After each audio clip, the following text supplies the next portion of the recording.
Hello, my friends, and welcome. You've got Rob and Ann here, and today we're going to make some gooey keto chocolate chip cookies.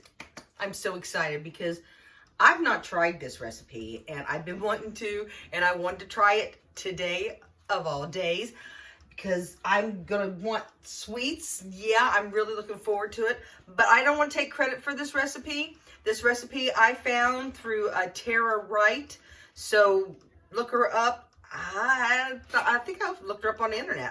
I just looked it up and found this recipe because I've been working with lupin flour. That's the biggest reason. There are tons of recipes out there for chocolate chip cookies for keto and low carb. This is nothing but lupin flour. It doesn't have almond flour. It doesn't have coconut flour. I don't know. I guess you could take the same recipe I'm about ready to give you and use almond flour. I know coconut flour would be measured differently, but anyhow, today we're using lupin flour. So let's get started. I don't want to waste your time, but if you would, subscribe and, share me out. People love having these kind of recipes, especially these sweet recipes. And thumbs up because it's going to be good. Now, I'm going to read here a little bit. Right off the bat, I've kind of got some things measured out. You're going to need 3/4 a cup of your lupin flour, which is also 74 grams. Isn't that nice? It's measured out that way because 2 tablespoons also of lupin flour. I think that's probably going to be for dusting. I don't know. We'll find out. 1/2 teaspoon of baking soda, 1/4 teaspoon of xanthan gum, 1/4 teaspoon of salt.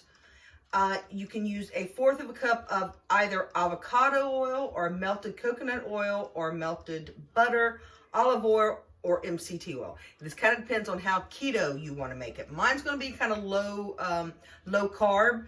I'm using salted butter, therefore I'm not even going to put salt in it. So that's what I just chose to use was butter. Cookies, butter, hand in hand to me, anyhow.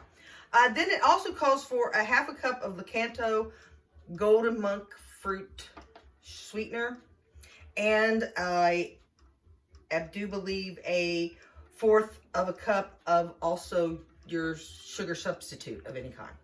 And you'll see all this as we go along, but I'm just reading this off to you. And then 1 large egg, 1/2 tablespoon of vanilla, gonna have that of course, and then 1/3 cup of your sugar-free chocolate chips. I'm gonna be using Lily's. And you can use any you want. So, okay, let's get started. I'm getting excited. Okay, first it says in a medium bowl, you're going to put your dry ingredients together, okay? So that's going to be your lupin flour. And again, that's 3/4 cup of lupin flour. If you've never seen lupin flour or wonder what the heck it is, I'm kind of late to the game, so probably a lot of people have. It is from the bean family, from what I understand. It looks like a flour, except it's a little yellowish. Like that's about the gist of it. Okay, there's the 3/4 cup of the lupin flour. Now our baking soda, and that's going to be 1/2 teaspoon.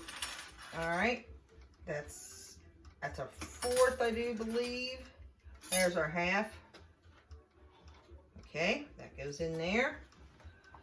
Got that bad boy, and then also our xanthan gum. This is the kind that I have, not affiliated whatsoever, and that's 1/4 teaspoon. So let's whip that little one around. Okay. Measure it out all nice and flat. All right, there's that. All right, guys, I'm not trying to waste your time. I didn't have all this measured out, but I have some of it, so don't worry. And then the salt, I don't have to put salt because I'm going to use salt in my butter. But if you need it, it's 1/4 teaspoon, okay? And then set it aside, it says. I got a tablespoon here. I'm just going to kind of mix it up a little bit so that it's all mixed together. And set it aside, all right? Let me see. I guess maybe it needs the other 2 tablespoons of lupin flour. Cookie sheet, I don't think, yeah. So come on, I'll show you the kind of lupin flour that I got if you're interested. It's a huge bag, but then 2 more tablespoons. So let's put that on in there real quick, guys. We don't want to be messing around with the flour now. There's 1, and then there's Come on now. There's 2. All right. Now we've got it all together, set aside while we get all of our wet stuff all together. Okay. Okay. Guys, I've got my apron on. I'm a messy cook. Let's set that aside. I'll put that over there. Get the other bowl out. Okay, now it says in a large mixing bowl, combine together your sugar.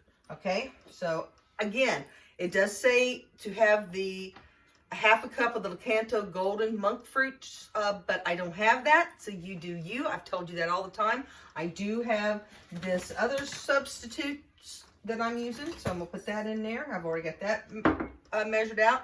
Again, that is, that kind of come back in there, and I can taste a lot of sweetness there, guys. Looks like it's a half a cup. Now, since I use that kind of sweetener, I'm going to use this to give it that maple flavor. This is where it goes into low carb versus keto, guys, okay? I'm telling you. So I'm going to use a half a cup of that. Yep.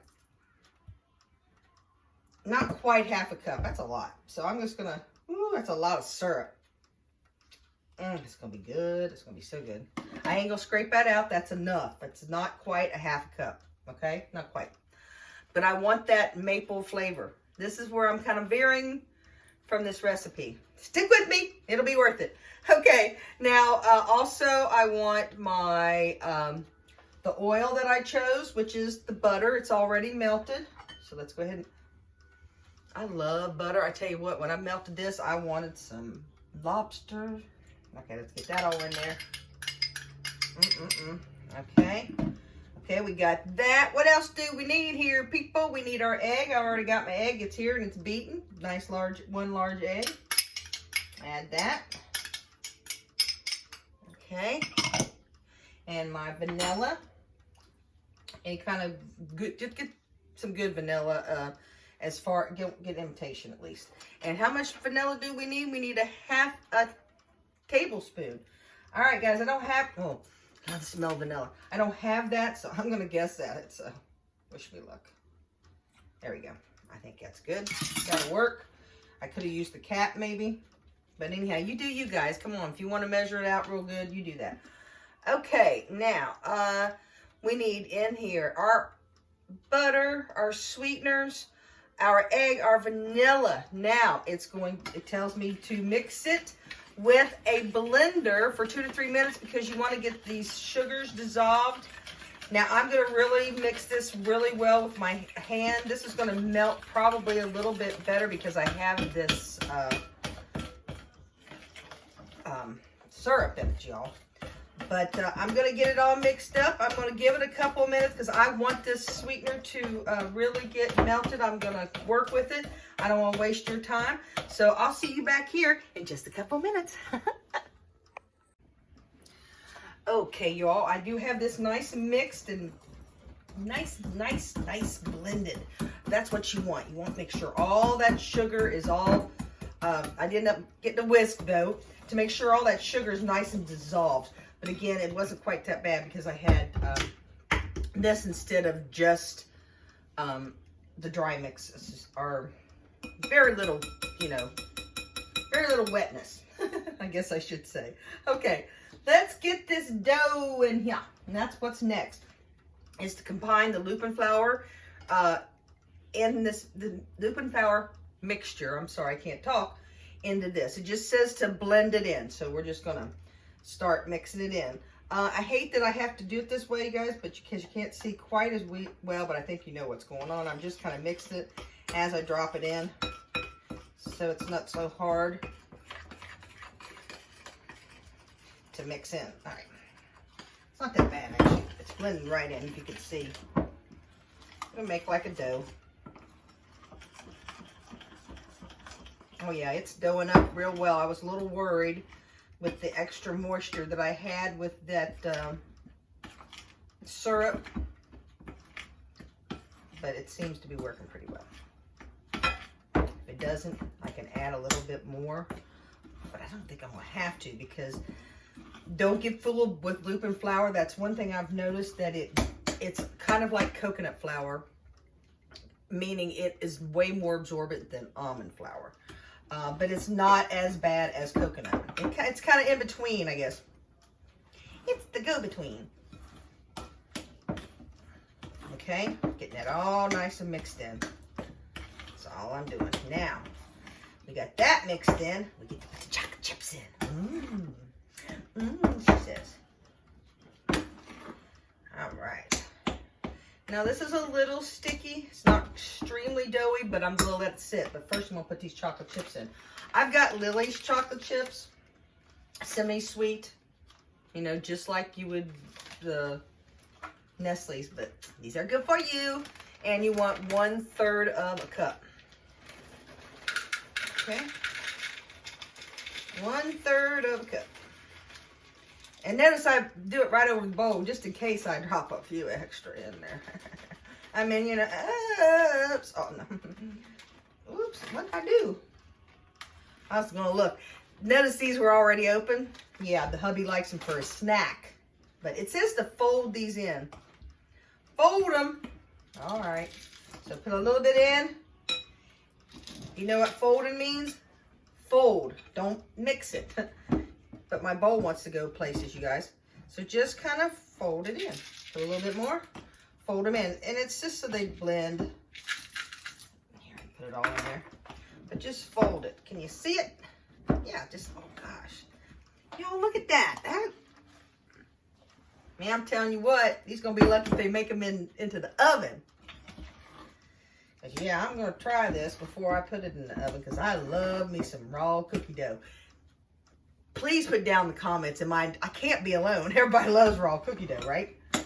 And this looks just like it, y'all. It really does. I'm excited. Again, I have not tried this recipe. I have altered it. So I'm really hoping it's going to be good, but I'm like, how bad can it be?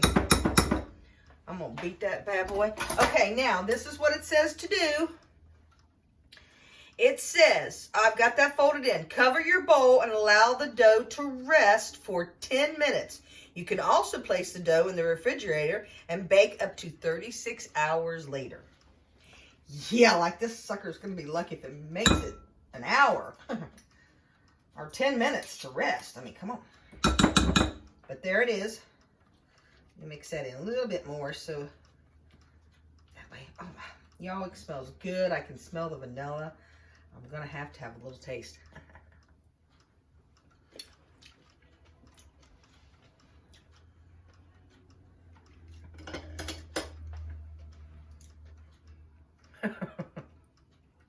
That it tastes good, but it does not taste like I want it to.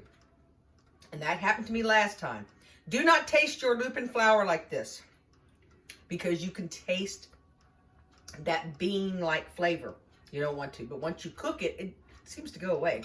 It did in the other thing that I did. Okay, now I'm going to cover this. I'm going to turn my oven on at 325 degrees. Let that warm up. So I'll see you back here in about 10 minutes. Okay, my friends. These bad boys are cooked. And I literally cooked them like they said, to where they still looked kind of like, well, they didn't look done at all, but they still have a brown around the edge. See? This is one of them. Kind of looks like a more, not really a traditional chocolate chip cookie, but more like a oatmeal chocolate chip cookie. That's kind of what it looks like. The texture does. There's no oatmeal or anything like that. But, see, I can flip it over and you can see the chocolate chips on the back. They have been sitting for just about 30 minutes. I mean, I literally just walked away from them. So now we get to try them. So, cheers, y'all.